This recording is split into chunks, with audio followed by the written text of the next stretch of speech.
Hey, and welcome back to the Dreamer's Journey. I'm your host, Jeff Weeks, and today I have a dear friend, Kelly Cardin. Kelly was one of my first captains in the fire service, and Kelly and I just have a really great relationship. I hope you enjoy this talk. I hope you get something out of it. Kelly lays on a lot of really great dad advice, and I hope that this is a great inspiration to the beginning of your week. A shameless plug for all 20 people that listen that probably already know this, but tomorrow night, Tuesday the 18th at College Station Theater, around 6 o'clock, we are going to screen our third documentary film, Sons. So if you're available and want to come out and you just happen to listen to this on your way to work, please come out and support the film, watch it, probably see some familiar faces, and just, like I said, support the film. Thanks for coming along on this journey, and we'll see you on the other side. All right, today I have Kelly Cardin with me. Kelly is a dear friend, but first Kelly was my captain, one of my almost Not your the first captain, but almost. At least your second, maybe third. You were the second Okay. and I only had a different captain for a month and a half in the fire service. So I had Dean Curtis for a month and a half. And then you came in. Yep. And that was for a very short time. Yeah, for another month and a half. Yeah. And then I was gone. But and then you went to Paul Tyler. Yes. Yeah, it was a bit of I had a cluster of very different personalities. Yeah, it was a whirlwind for me. But we bonded. I feel like, I was probably more, you'd come and taught our academy class a couple times, and I think you knew me probably better than I knew you. Right, absolutely. I had taught the class, but I didn't necessarily know you more than to say, okay, yeah, you're a firefighter that I'm going to be working with. Right. But you had got to at least listen to me and do and my you shtick, you were you made your mark on our academy class, because we were the class you came in and there's a dragon in the backyard. And okay, you're not ready. Was Keeney in your class? Okay, Keeney always tells me that's that. Yeah, ripped Keeney to shreds. That makes it sound so personal. He was just there. I know his name tag was there, and you saw it, and you keyed in on. I mean, he was trembling. We were all trembling. I didn't. Man, it makes me sound like such an ass. It wasn't.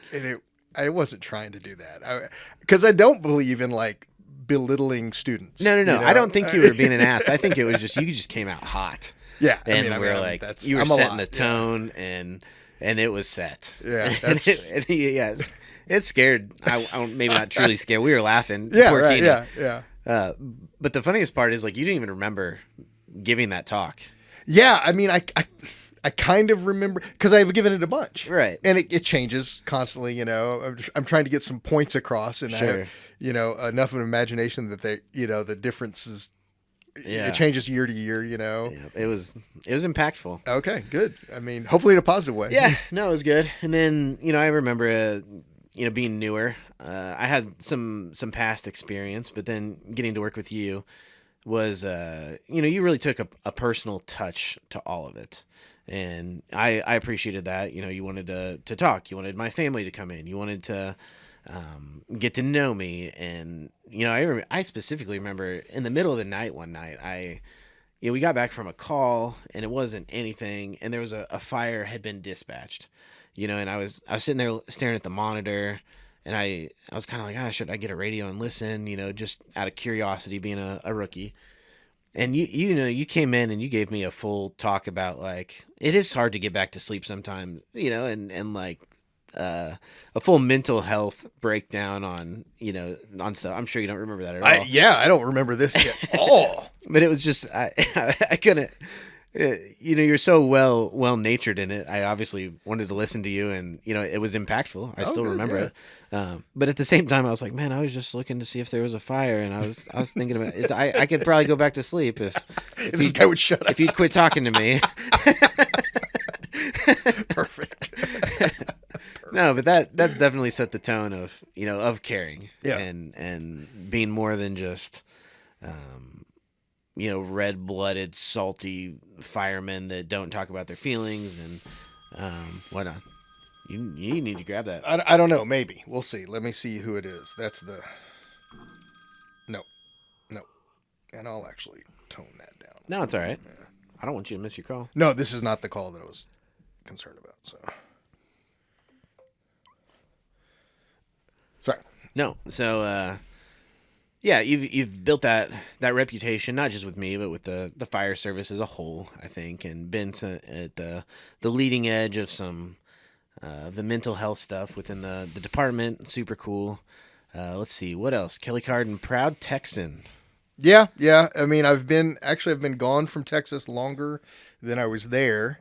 I can't say that it's faded, but yeah, I mean, they indoctrinate you into that stuff. Yeah. There's no escaping it. That's one of the general public's favorite things to say about you behind your back. Oh, okay. Like, yeah. oh, if Texas is so great, why doesn't he just go back there? Yeah, right. You know, it must not be that good if Yeah, you just stayed in Missouri. It's a valid point. Totally valid point. I don't know how many times I've heard that. I'm trying to think what else are specific Cardin Weeks memories. One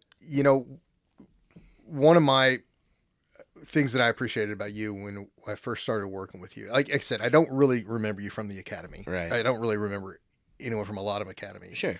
But that's one of the reasons I actually did that, is so I would at least be able to put a name with a face. Like you'd get people like, man, they've hired 50 people and I don't know any of them. It's like, well, right. When you're in training, it was great because you'd at least be like, oh yeah, okay, you were in that academy and you have some kind of like connection of touch, like, oh yeah, I taught your class, and I'd always did appreciate that. And it was kind of one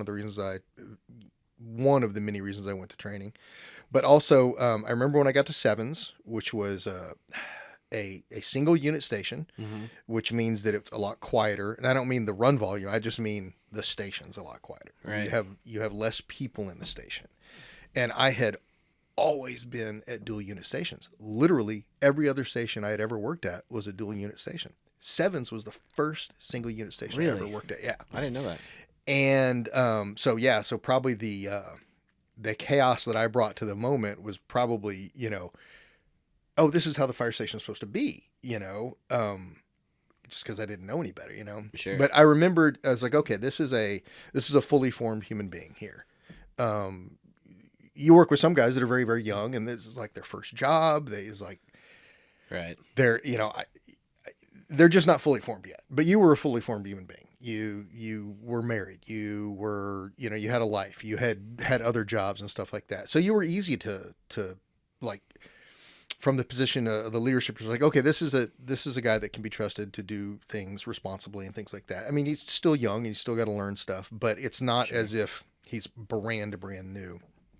And in life, much less the fire service. So I did appreciate that. And you were a pretty serious person actually then. And I didn't realize, we hadn't got to know each other just yet. And yeah, the humor hadn't ticked off. Yeah. I mean, which totally understandable on your part. You're like, hey, I'm brand new. I'm just trying to be serious. I want people to take me seriously. I want to do a good job.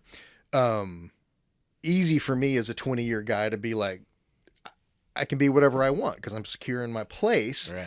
And so you were having to, that's who you were then. And then, like I said, you left pretty quickly. And so almost all of our relationship that we developed was pretty much after we worked together. Sure. It's been, which is to me a little bit more meaningful because when you work together, it's like you kind of have to get to know each other. Right. So us getting to know each other has been somewhat deliberate. Because we weren't working together. Right. So I feel like we've both kind of gone out of our way to get to know each other a little bit here and there. Certainly. And so that's important. No, thanks. I appreciate when people tell me how great I am. So. Yeah, it's always nice. Thanks for that. It's always nice. I'm a huge cheerleader for people. No, yeah, I like that. Yeah, it's funny. I had to intentionally be serious at first. Sure. And where I base that from is you can be like an actor. You can be a serious, good actor that's taken serious and then go be funny. Right. But you can't be like Jack Black. Yeah, can't come back. He from can't. that. He's Yeah, tried right. to do some Yeah. serious roles, Yeah. and everyone's like, "Well, when are we gonna laugh?" Right. Yeah. No, you get pigeonholed pretty quickly. And so I was like, I gotta be like a genuine, hardworking, deep thinker, and then I can be funny. Right. So yeah, in those first days, I definitely was trying to make good impressions. I had to suppress who I really was for a little bit. I think that's pretty normal for people. Again, when you're new to anything, you're like, all right, I want to make a good impression. All those cliches, and they matter. It's not like doesn't have a place. It's important to do that. It's important for people to, all right, people are going to take me seriously. I want to know that I can do this job. It's a very serious job, right? X, Y, Z. So you're retired now. I am. You went through almost 3 years. Yeah, all the ranks. I did. You're one that crossed over to the white shirted side. I didn't do it at the same pace as everybody else. Sure. So, and then you got it used to just be a pipe dream, a joke, if you will. But you got the field promotion. I did. I got the only one that I actually know of. I got a field promotion. Man, it's like like a 4-leaf clover. Yeah, it's a unicorn. It comes strolling through the field, and it's like, that's an actual unicorn. So yeah, no, I was in the right place at the right time, and the rank of division chief was created, and Voila. They walked in one day and said, "You're a division chief from battalion chief." Man. So yeah, the mythical field promotion. Yep.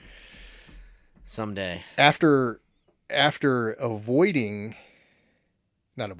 There was different reasons for it, and that's a conversation for another day. But after staying a truck captain, which is a rank that didn't exist by that time either, for 9 years, turned down at least 7 promotions. Man, I didn't know it was that many. Yeah, because they had to offer it to me every time it came up, and because it was a rotation, and by I don't know, merit rules or policy or whatever, I had to be offered the position, right? Because it was an attrition, So sometimes it would be a couple times in a year. Sometimes it would be a couple years between them. But they would say, "Hey, you want to take this station captain?" No. So, right. So station captain for you was 7s for the first time, right? Let's see. Yes. Yeah, I thought so. Yes. Because they did it. Did you not get offered, or they didn't ask? I just remember you being like, I guess I got transferred, and I'm here now. There's a little bit more to it than that. This isn't the time for that. Sure. But I had put myself back into that rotation, and I let them, because I was never turning down a promotion for personal reasons. There was other structural reasons in the fire department that I was trying to change, which is why I was turning that down to make a point. Gotcha. And half the time I was making more money than the station captains I was working for. So obviously it wasn't a money thing. Right. And I was always very clear with them. This is what I'm doing. And by them, I just mean administration, whoever it was, from Barry Rowell to David Pennington, whoever was involved there. And when I decided to make the change, which was right after they changed station captain as the person on the truck, which I felt had more responsibility and should be in charge, that's when I said, okay, you've made the change that I was trying to establish. I will now put myself back in the rotation. I'm not asking to go in now, just whenever it comes up again, I will take the next promotion. Gotcha. Then I had to go sit through a disciplinary hearing to make sure that they wanted to actually make me into a station captain, which again is completely other. I got called. I wasn't even in the country, and they were like, "Hey man, we need to talk to you before you become a station captain. We don't know if we can trust you." I was like, "I'm not in the country, and my first day back in the country is the day I'm reporting for station captain. So make your decision." So again, a whole nother discussion to be had if you ever want to delve into that. But yeah, it was. Sure, I got a field promotion, and I turned down 7 promotions, and again, different pace. Nice. All right. Well, I mean, that's a little bit of history. I feel like the audience, if you will. Man, I forgot to take a moment for our sponsors. Oh, please do. Yeah. All right, we can move on. Excellent. Yeah, sorry. That's my shtick and we now. appreciate that support. That's too. right. Yeah, it means a lot. Goes a long way. Absolutely. Here in the attic, the cold attic. It is. It's the perfect temperature, and this is a very comfortable room. Oh, thanks. This is my office. Not just temperature, but just vibe. Yeah, guitars and mustache pictures.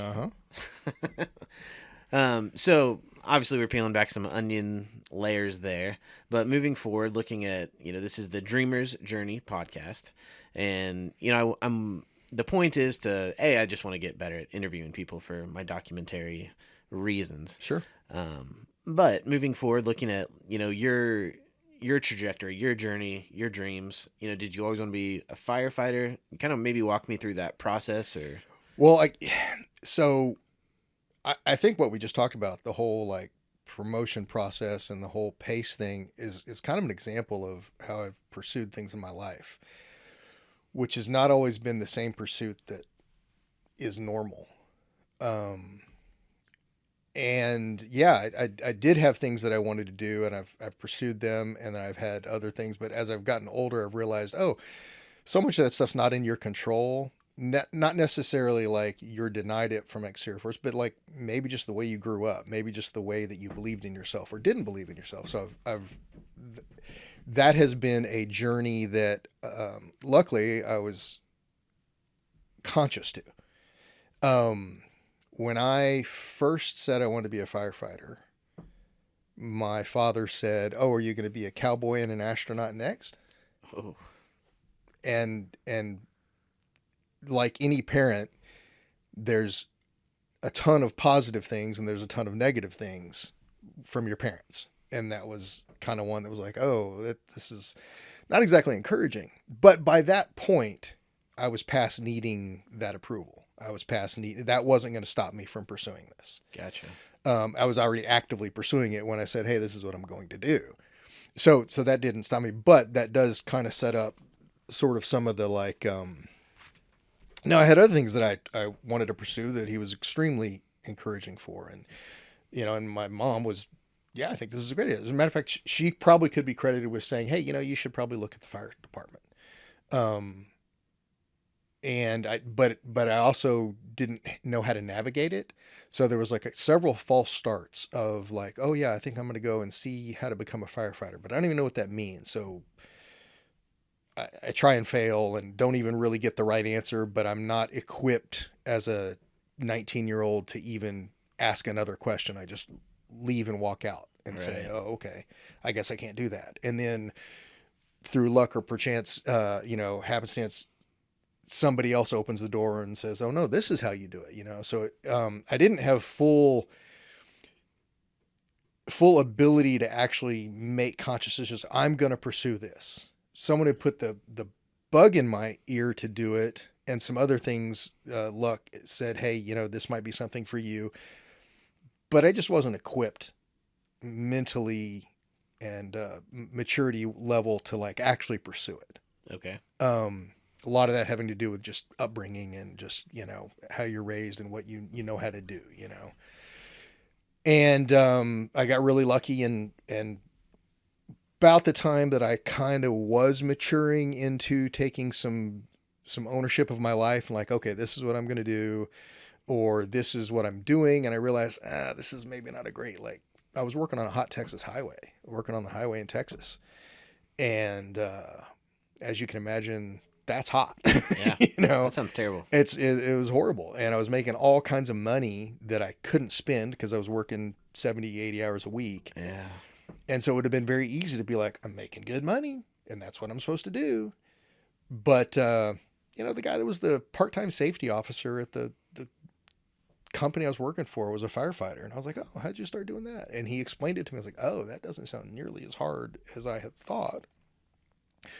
So I saved up money and put myself through school to be a firefighter, and then had to overcome some past decisions that I had made in life that were going to be a real hurdle. Things like felony arrests and crimes committed and drinking problems and things like that. But by this time I had decided this is what I'm going to do.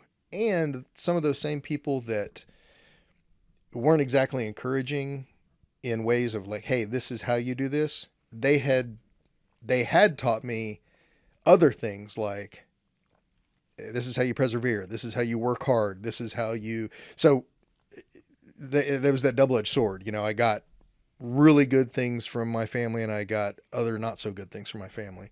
And I'll give them credit for they definitely set me up to where when I decided I wanted to do, I was like, well, I'm going to find a way to do this, save up a bunch of money to be able to put myself through an academy. Then, yeah, I'll drive all over Texas and interview and test at 20 different fire departments. And wherever hires me, I'll go to work. doesn't have to be near home, doesn't have to be near family. Ended up in Lufkin, Texas, and drove my Volkswagen pickup truck with all my worldly possessions out there, went to work at the fire station, and then got up the next morning off of my first shift and went look for an apartment. And so, you know, on one hand, it would be easy to say, well, I didn't really know what I was doing. But on the other hand, I was like, I obviously wasn't scared to try. Right. And so it's kind of like when you're a parent and you're like, man, I really want my kids to learn some of these really hard lessons and be gritty and be brave. And one really good way to do that is to cause them a lot of trauma. But that's not really the parent I want to be. Right. You know, so you're like, okay, how do I make my kid gritty without basically abusing them, you know, Sure. or neglecting them? And so, yeah, it's like, okay, I have the ability to do this, but maybe gaining that ability. I want my kid to get this ability a slightly different way. So there's some through lines there on then how I went through some things and then how I decided to parent later on and stuff like that. So then I became a firefighter, and interestingly enough, I also became a paramedic, which I never thought I would do. I was a poor student in high school. I would like to think that I was an intelligent student in high school, but grades didn't reflect that. Once I applied myself, I got better grades, as is so often the case with people. They don't know they're smart until someone encourages them or they get into the right mind frame or something like that. Especially it feels like men or boys in school, absolutely, really struggle to get going academically. Yeah, and aren't really like told the why they should. You know, it gets put in this real binary, like, you know, athletic or smart. And like, well, you can be both, you know, right. or you can be neither, you know. And so, yeah, no, it's a bit of a failure of like presenting the options to them and in ways that are positive. Right. So yeah, you know, said, hey, you want to work at this fire department? You're going to become a paramedic. I was like, the medical field? I'm never going to.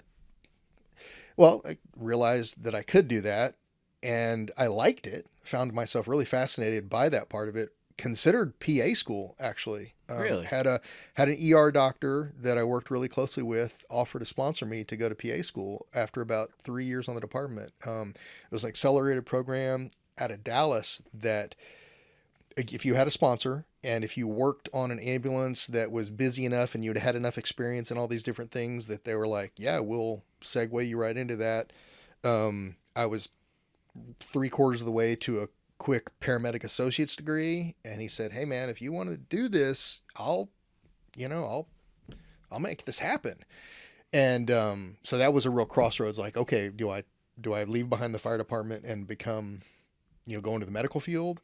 And I think probably I was still a little hesitant about that. Like, I don't think I'm really smart enough to do this. And so that probably is what sent me down the fire. I don't regret it, but was certainly, looking back, a fork in the road. Sure. That's probably why I made that decision. And maybe I would have failed out. Obviously it was a possibility, but maybe I would have done fine. But, if you'd asked me in high school if I would ever even sniff at the medical field, absolutely not.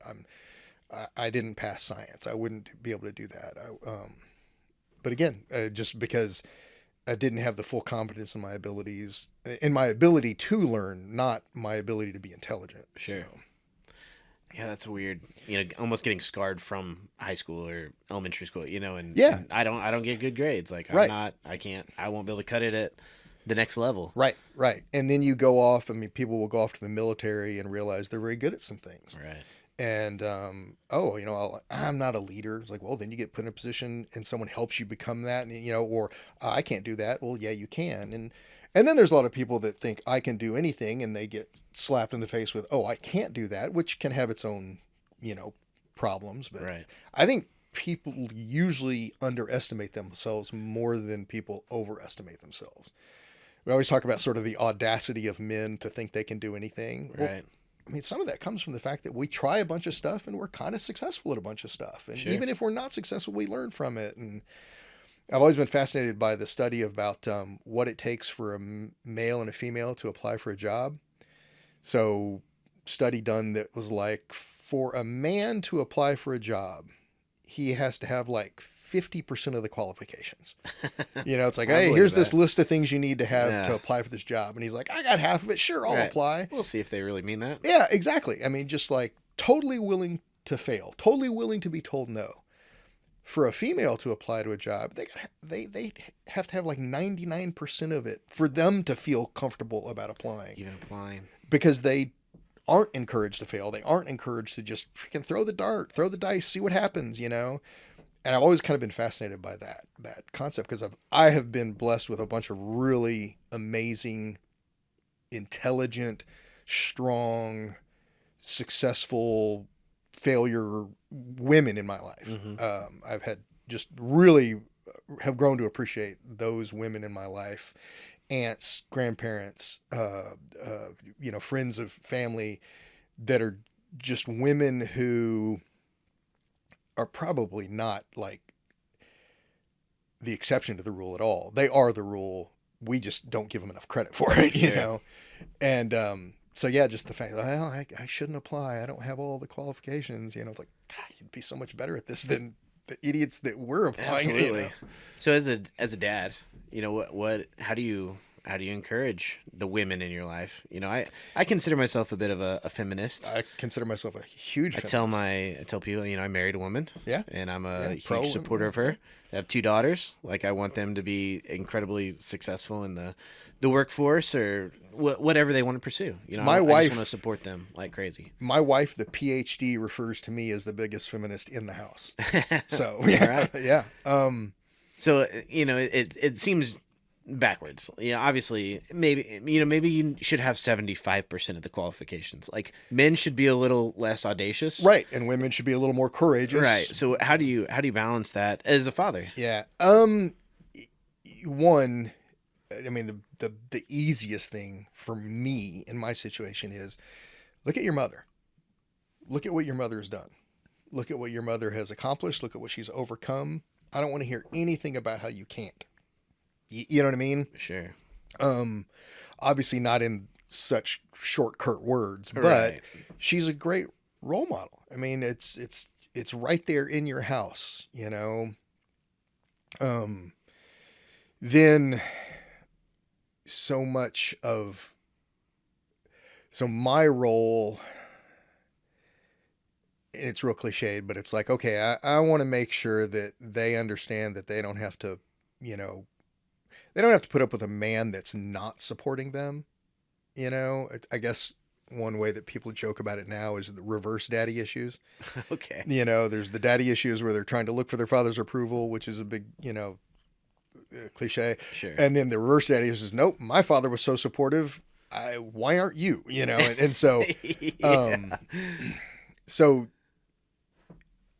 and I can't say that we really made any particular effort to raise our son and our twin daughters differently because we wanted to raise them both all good, but Yeah.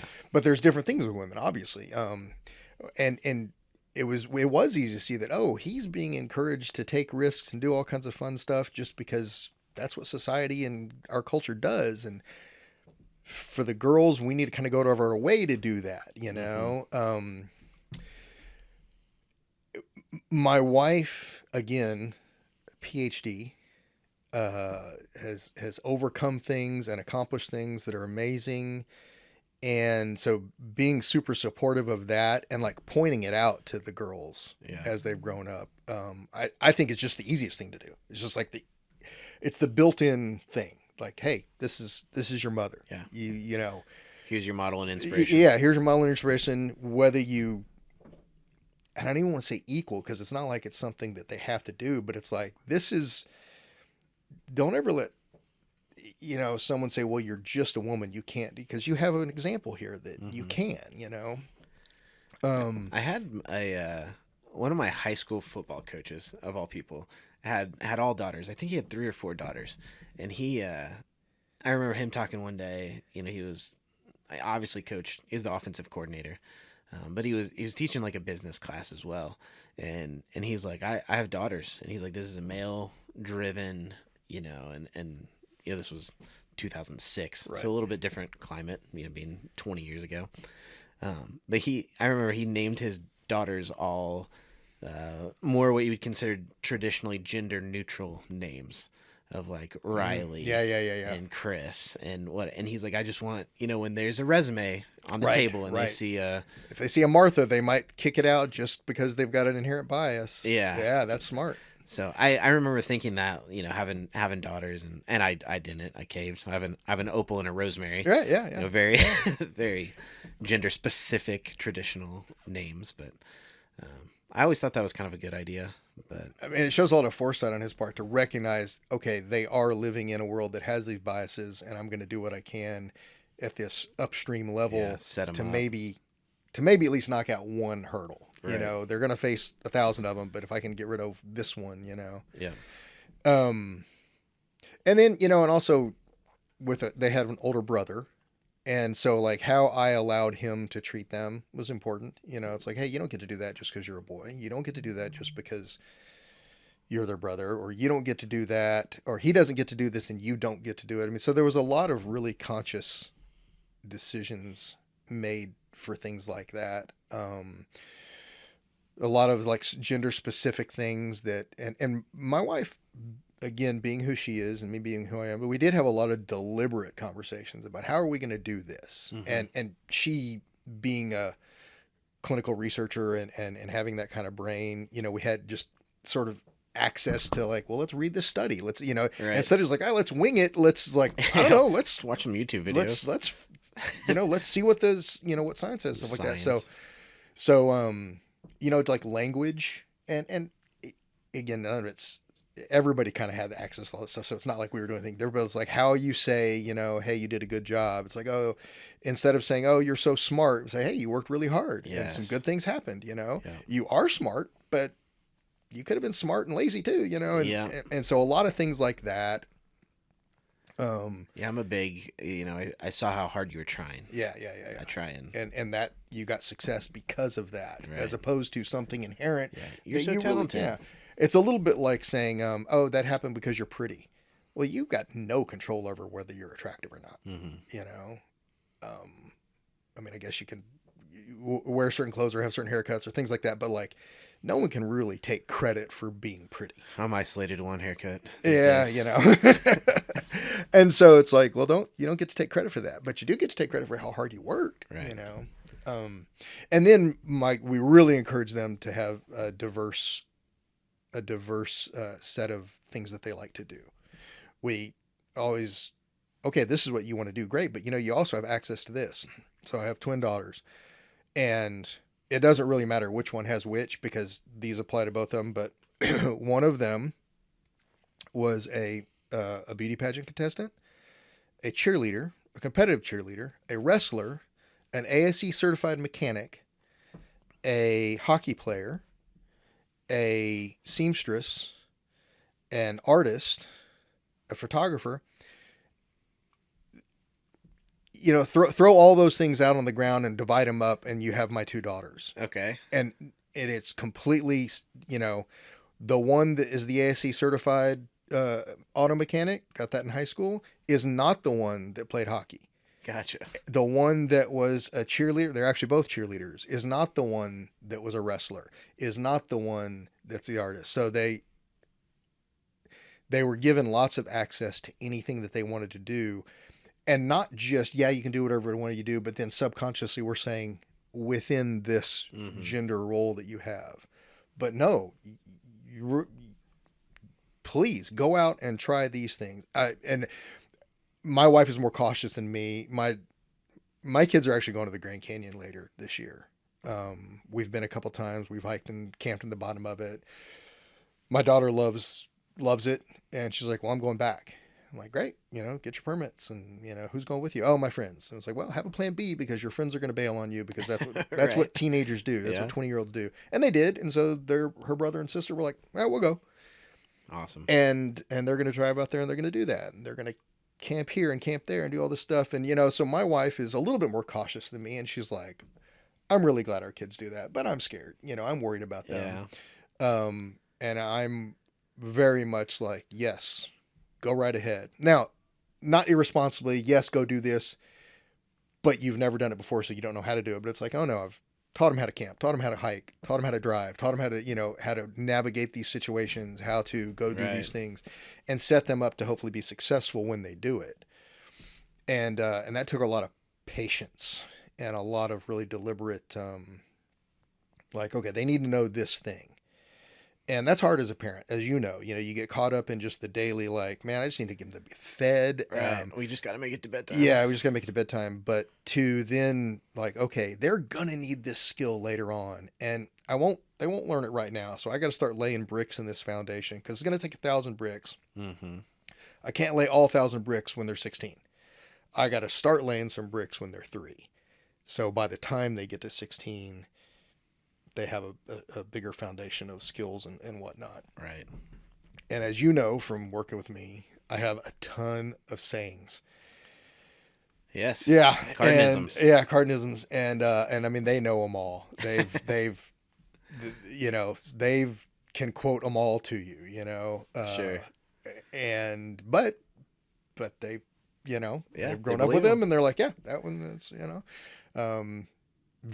huge proud moment. My son one time said that, he was communicating with his girlfriend and she was, wait a minute, we're going to talk about this? And he was like, yeah, that's what we do, and so, she's like, this is great. My last boyfriend didn't want to do that, you know? So I was like, hey, great.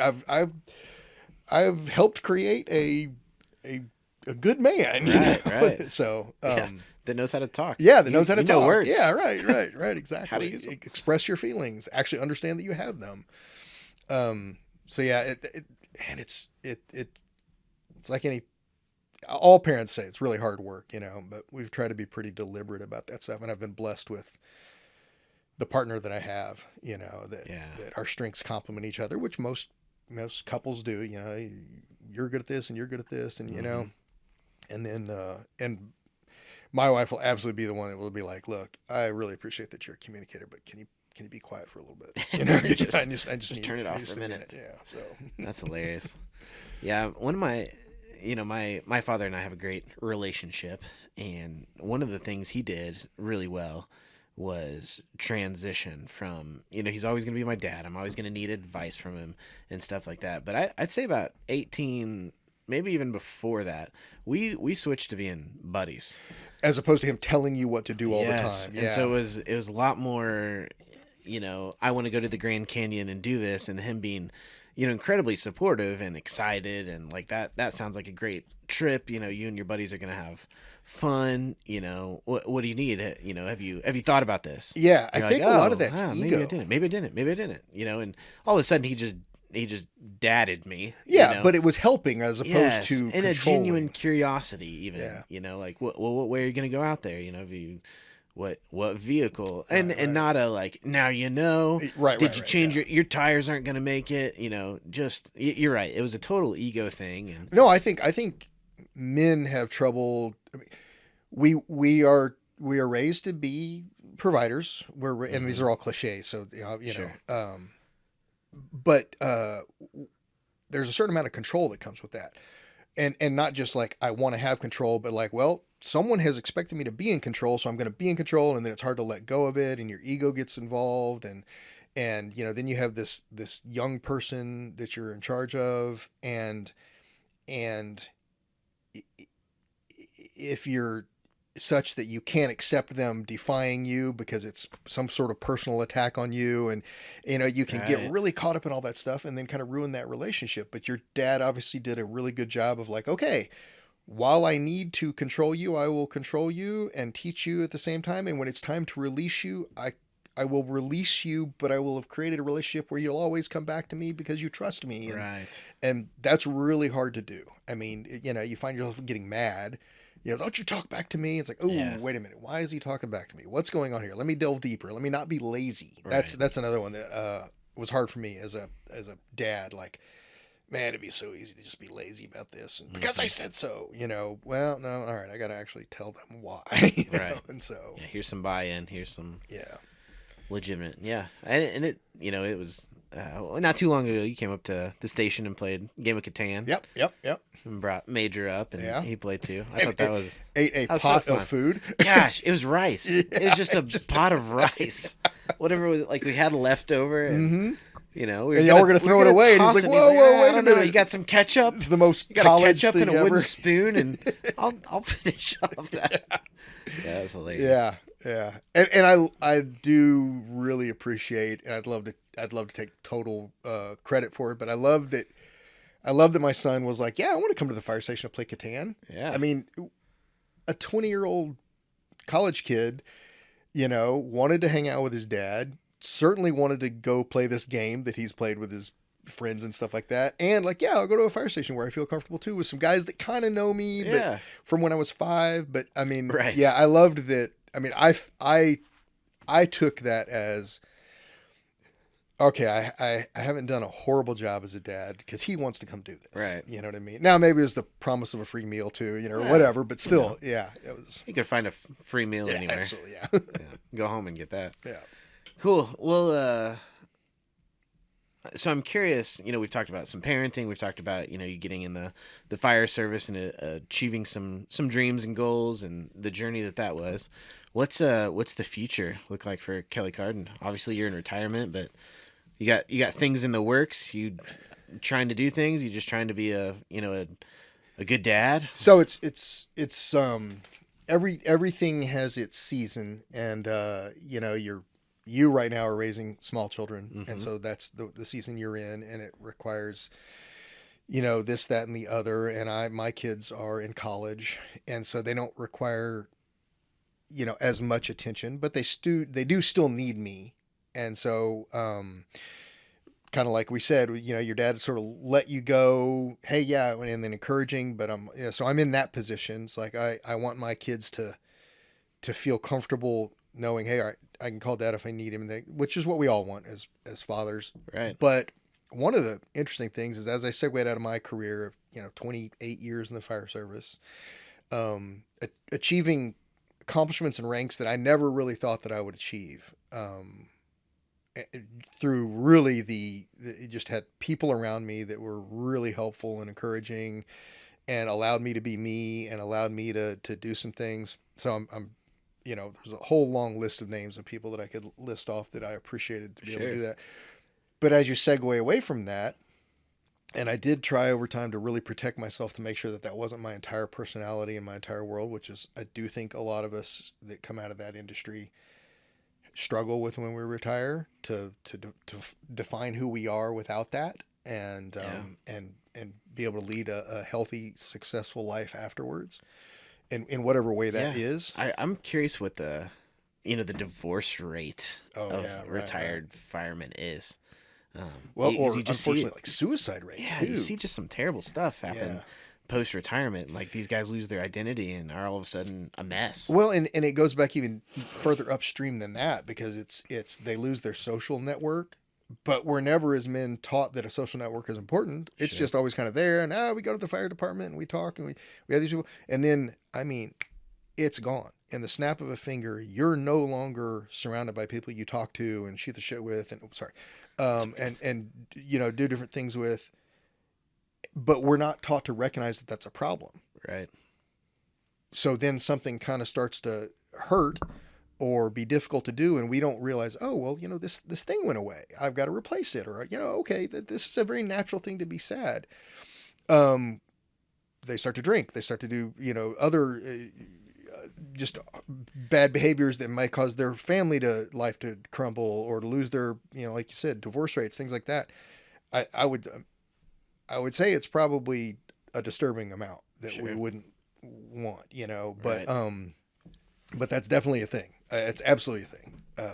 We just don't have good data on that whatsoever. When I was involved with the peer support group, I mean, they were talking about that, and it's just not something we track, and not something even line of duty deaths are not quite accurate when you start talking about, like, well, okay, this person they died off duty. Was it a line of duty death? And then you talk about suicides, and like, those don't get reported. There's no tool for the reporting nationwide.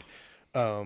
And then you're not even talking about like the suicides that weren't really suicides. I mean, you know, you develop some bad habit and you ruin your life, and then eventually you die of a sickness. Like, well, was that natural, or was that just a long, slow suicide, you know? Right. So anyway, I apologize. I didn't mean to go down that road, but I have found myself in this position after this long career, and my wife is very successful in her career, but it's still going on.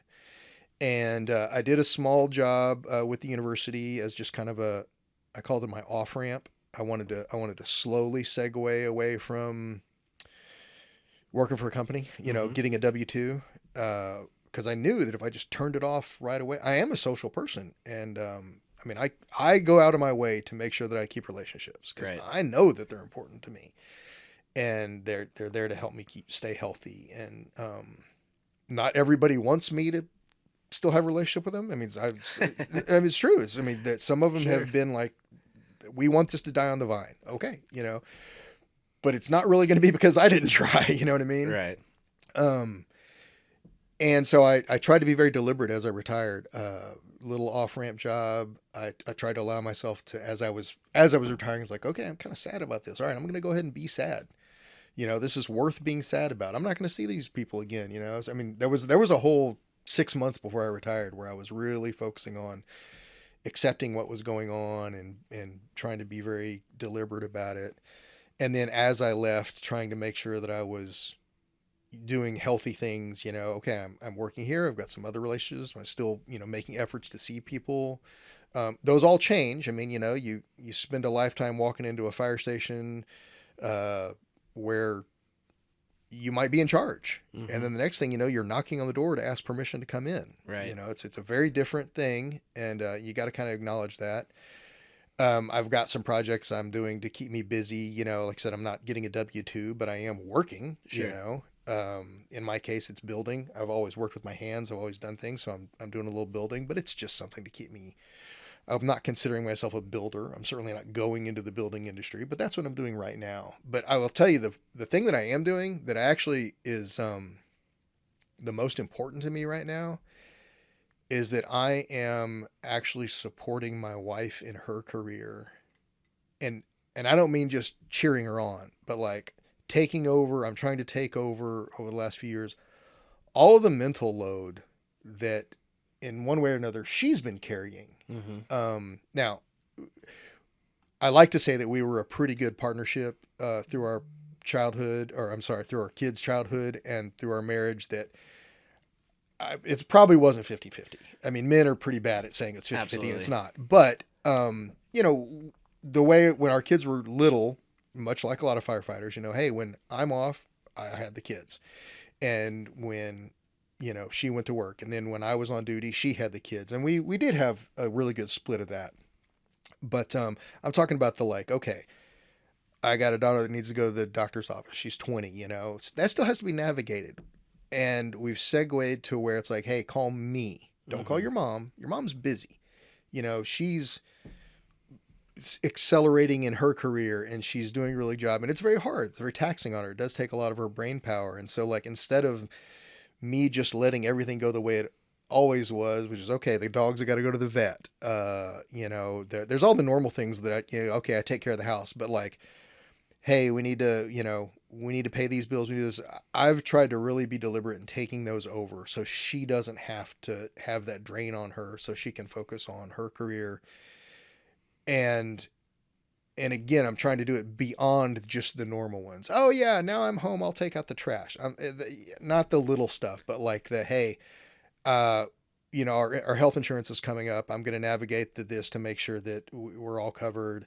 And hey, our son is talking about this. I'm going to make sure that things that maybe she would do most of it before, maybe she wouldn't. Maybe she would do half of it or less. But now it's like, hey, I'll take care of that. Yeah. Let me burden, or let me take on that burden of the emotional load of the tasks that are small but need to be done. Grocery shopping. I do all the cooking anyway, just because when you're a firefighter, you cook. Sure. And at some point in our career, she was like, I don't really like to cook. I was like, good, because I do. And so, sit there at the table and drink wine and talk to me while I cook, and I'll cook dinner. But that also includes I'm going to go shopping. I'm going to pay attention to what's in the cabinet. Yeah. The kids are coming home. They need certain foods. All right, I'll make sure I get that. And so intellectually, that's a lot, but until you take it all on, you're like, oh, this is a lot. Right. And there's some relationships where that wife is doing all of that, and it's a tremendous amount of emotional load and work that's, essentially unpaid to support a man in their career. And now I'm getting a chance to reverse that and not just pay her back for that, but just do it as part of the partnership. Right. And I like doing that. I like making sure that I'm there for her in that way. It's kind of easy to say I want to be a good husband, but when it's nut cutting time to be a good husband, we may not be equipped to do it. We may not even know what to do. So Sure. a lot of that is, and I'm learning all of that stuff and trying to make sure that I'm good at it and make sure that I'm actually doing it, not just saying it on podcasts, Right. So man, that's super cool. I love that you're just propping her up. yeah. And I mean, even as far as like, this is called the dreamer's journey. Like, I mean, you're not going to know for a long time how impactful your support is for her. I'm sure you can see it in bits and pieces. Sure, But yeah. as she gains success in her career, like that's, you get to celebrate that win, with her, but also Right. the part you get to play. And selfishly, I will say too that there is a little bit of self-exploration in it too, because like we talked about earlier, we're both feminists. Well, you really start exploring that and like, well, what does that really mean? Am I just saying it, Sure. or am I going to actually make sure that my wife has the full support of me? And in that case, am I making sure that I'm speaking in a way and the way I deal with all these other things? Am I, so Yeah. there's a lot of self-exploration in it because like, man, I want to be lazy and not do this.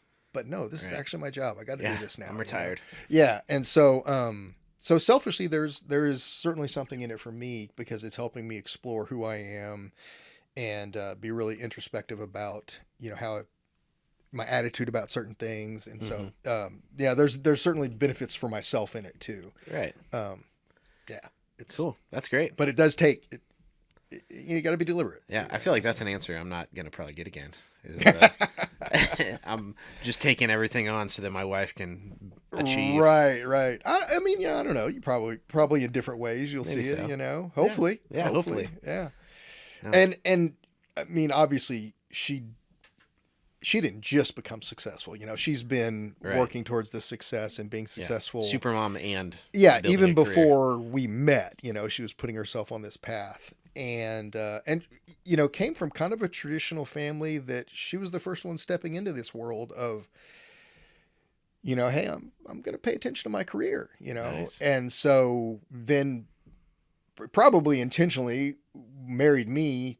All right, this is a person who will not ask me to subjugate my career, and but even more than that, realize that I will support it and then actually do that. It would be easy to be threatened. I listen to guys talk about like, well, if my, the cliches of my wife makes more than me. And Yeah. like, my wife's a PhD. She, at various times in our careers, I've made more than her. She's made more than me. That's not really something that ever even has crossed my mind as a thing. But I can see how people, it can be intimidating, and there's 1,000 different ways that my wife is more intelligent than I am. I think she would also say that there's 1,000 different ways that maybe I'm more intelligent than her.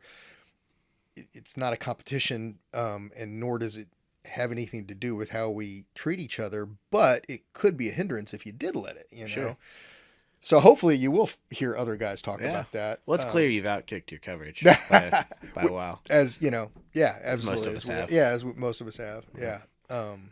But it's really, and I mean, I genuinely enjoy seeing her do well. And she does. She had a rock star moment actually at this conference we went to here recently.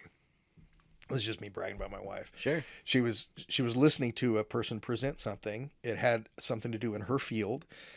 And question answer period, she kind of raised her hand and sort of, asked a question. And this person said, oh, you're in this field. Great. Can I, could you speak to me afterwards, And Ashley's, oh, yeah. So she spoke to her afterwards. And then when they introduced themselves, this was a younger person really starting in the industry.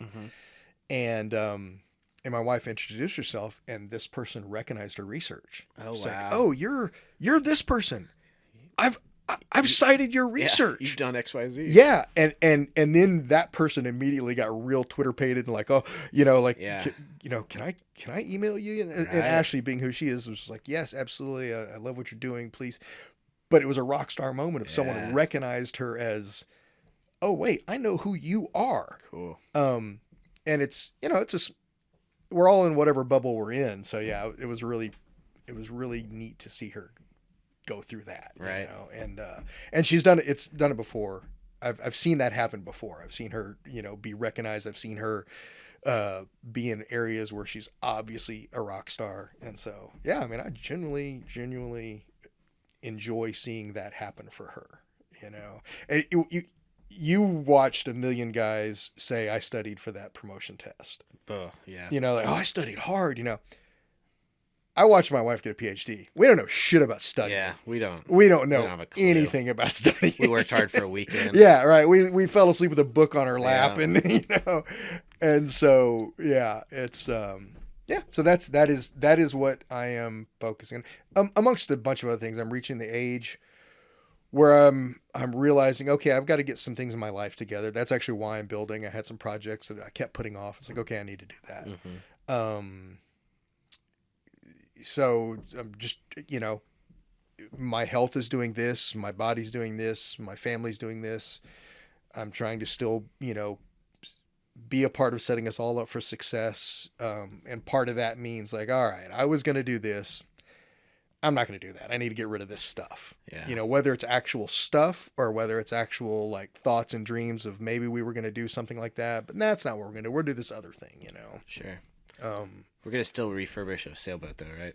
Man, I almost bought a sailboat while I was in Houston. I texted my kids. I was like, someone go buy this sailboat. And my daughter was like, on it.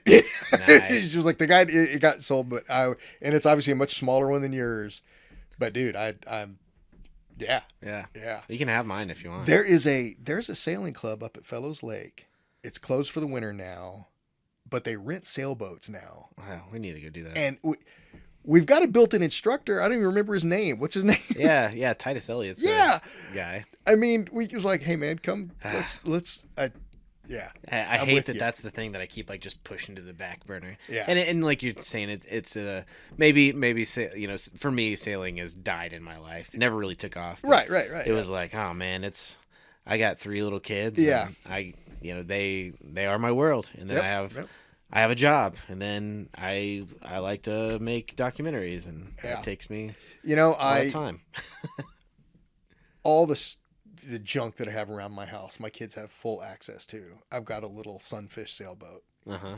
My kids have thrown that in the back of the truck and taken it to the lake. Nice. I have a Sea-Doo that I don't care anything about Sea-Doos. I bought it damaged to see if I could fix it. They hook it up and take it to the lake. Nice. They have access to it. So you never know, man. They're just, if they're growing up with access to this stuff, they're like, oh yeah, there's a room full of camping gear. They go camping, Yeah. Hey, can you, do we still have this? Yeah, we still got that. Go get it, so. I took all my kids hiking not too long ago. And we went down and did Hemden Hollow. Oh, yeah. I don't know if you've ever done that. And that's a hike. It is. I mean, it's a real down and back. And it was just me and the 3 kids. Oh, nice. And, that's brave on your part. Yeah, dude. Because they're still young enough that you got to do a lot of watching. Yeah, a lot of watching and a lot of, Rosie, I had a backpack carrier for her. And she hiked way more than I expected. Oh, excellent. But she also took a nap on my back walking out of there. Yeah. And I mean, she woke up from her nap. She's like, let's go back to the waterfall. And it's funny. You don't understand time and space. Yes. She's like, I want to go back. And then Isaac's like, Rosie, we can't. We can come back tomorrow, but we can't go back down right now. Don't be ridiculous. And then Opal's like, I don't ever want to go see that waterfall again. I never want to do this hike. It's just funny, So, but if they, I mean, but yeah, that's an experience. And they have access. Yeah, so. And know that it's a thing. That was actually one of the things we were talking about kids earlier. Is I wanted them to realize they could do things. I did grow up with some limitations of things that I didn't think I could do, and it's a fine line. You don't want them to grow up having unrealistic expectations, but you want them to grow up having very realistic not realistic, but having dreams and Right. knowing I can accomplish some things. I can do that thing that might be hard. Along with your your dreamers theme, it's not that I want I want to do things for my kids. I want my kids to understand that they can do things, and that does require a lot of foundational work on my part to make sure that they, physically have access to things around them. Yeah. I mean, obviously, physically have access to, money, but also know that they're loved, know that they're secure, know that they're cared for. Those are all great things, but also then not, oh, you should just be confident, but like, oh no, they were raised to like do some things, fail at some things, grit their way through them, gain some confidence on their own. And man, that takes a lot of patience and a lot of like forethought to like actually do it, Yeah. You're messing that up. I'll do it. Let me do it. Right. Well, and not modeling doing it, that. too. You were chasing down your career too. Yeah. And like now you're helping your wife chase her career. Yeah. Like, they get to watch, it in action as well. Yeah, and it's kind of interesting because like the fire department stuff was all when they were young. I mean, they obviously remember that I was a firefighter, but I left the station in 2015, and my son was 10. And so like they, that is a part of my life, but it's not really. It's not as big of a part of their lives as I would think it would be. Right. So. And that's surreal to think about. Yeah. Yeah.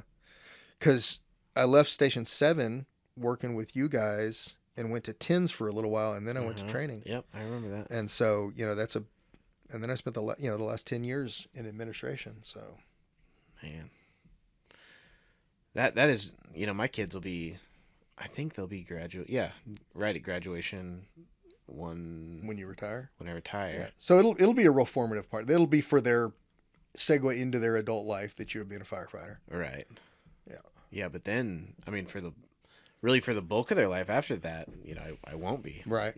If I make it to retirement. Sure. Not that I have plans not to. No, but, it's naive to think, better men than me have had to go out for all kinds of disabilities. Or just decide to.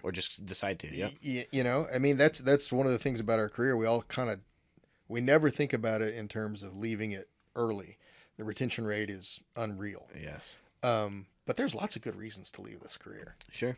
A better career, a healthier career, Yep. more money, whatever, and I think it's healthy to look at it that way. I'm not saying everyone should do it, leave early, but it's a thing. Yeah, it's a challenging thought. Yeah. We've had friends that have left early, and I mean, it is often considered a negative thing, and then you realize, oh, they made a smart move, they made a smart decision, that good for them. They did what was good for them. Yeah, I mean, I want them to be successful, not just successful firefighters. I want them to be successful people. Right. If they're a firefighter, great. If not, great. That's not a defining aspect of them. Sure. Yeah, the fire department as a whole is such a they got you in a lot of ways. Like if you wanted to just go to a different career, to start, the money is a big deal. The schedule is pretty advantageous. Yeah, absolutely. The benefits, all the things, like they got us, in a lot of ways. Because so much of it's positive. It absolutely is. I mean, and I don't think it's disingenuous to look at the things and say, listen, there's a lot of great things about this, but there's some negatives. Sure. That's okay to say that. Right. And when people make the decision to change, it's okay to be like, yeah, this is okay. Now, do some of them regret it and wish they could come back? Sure. That's normal too. Right. But there is a lot of aspects to this industry that on the surface are very positive, but can have some negative impacts later on if you don't treat them correctly. Sure. Whether it's the real obvious ones, seeing horrible things and being a part of horrible things, or if it's just the lack of identity, and then slowly you realize, oh, well, wait a minute, who am I without this? I mean, you've got to be really careful about all that stuff. And so, yeah, those things don't get talked about very much, and we don't have to dive into that. No, we did a little bit, but add that to the list of different things Kelly and Jeff will talk about later. Yeah. Well, I think we're past the hour mark, dude. You know me. I'll talk. Yeah. Yeah. Only the first hour? Yeah, right? We have an intermission, right? So. Yeah. So I think we'll probably call that good here. I think we got a lot of good stuff. Got some good wisdom, a lot of parenting advice, and things to take away. Yeah, no, I enjoyed our conversation. Good. Thanks I did for too. coming and doing this. And I enjoy spending time with you, and I appreciate the opportunity too. Yeah. Hey, let's hang out together for an hour. That's kind of hard to do, but when you got to, hey, let's do this together. Let's do that. It's a lot easier, and so I appreciate the time. Yeah, and this was, for us, this was our second conversation. We already had a pre-conversation. Yep, we did. And then we were going to turn this off and have our post-conversation. That's right. So, all right. I appreciate the invite. Yeah. It's it's nice when someone says, hey, I want you to come do this. So yeah, I appreciate it. It made me feel good. Sure. Yep. That's what I just want to help inflate people's egos. There you go. No, thank you for listening to the Dreamer's Journey podcast. We'll get off with Kelly Cardin, and then just a moment for the sponsors. All right. Thank you all. See you next week.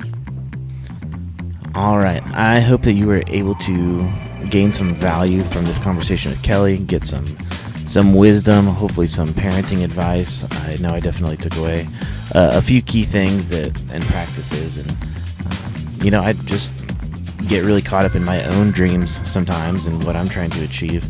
I hope to be more like Kelly in a sense that I can support the people around me too. So definitely a kind of wake-up call and not have such tunnel vision in my own goals and aspirations. So I think it's really exciting. I hope to have Kelly on again and just catch up, kind of have some repeat guests that can keep sharing their parts of their story with us. So thanks again for listening, and we'll catch you next week.